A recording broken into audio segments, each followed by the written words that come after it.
Hello? Hello Sartu. Baga rabbi si gammachiise. Maaltu argame? Ta duraagaa obboleettiin tee Ameerikaa irraa dhufuudha. Lammaffaa.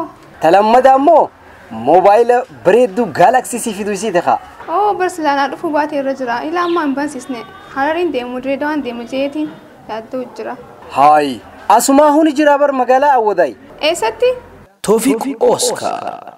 Mobile yala si ergame yosibana mujite furmaan isaa nu harka jira daqiiqaalee muraasa keessatti mobaayiliin keessi baname sooftiweera barbaadde rasiifine wayituma san haaloo jechaati baata Toofiq Oscar Mobile Center ilaa ammaatu silaa hin beekne deemeetiin banadha ture ammumaan tana dhaqilaal heloo jettee baata hayya ammaan deemeen banadha ammaan tana Dugalli mobaayilaa Toofiq Oscar magaalaa miidhagduu tajaajilli daldalaa sa'aatii 24 keessatti gaggeeffamu. Magaalaa miidhagduu Awwadaay keessatti baname tajaajila si'ataa fi hawwataa ta'e kennaa jira. Sooftiweera garagaraa, haardweerii, kavara mobaayilaa, miimoorii GB garagaraatii fi meeshaalee elektirooniksii adda addaa gatii madaalawaa ta'een isiniif dhiyeessine fuula gaariin isin simanne gammachuun isin gaggeessina.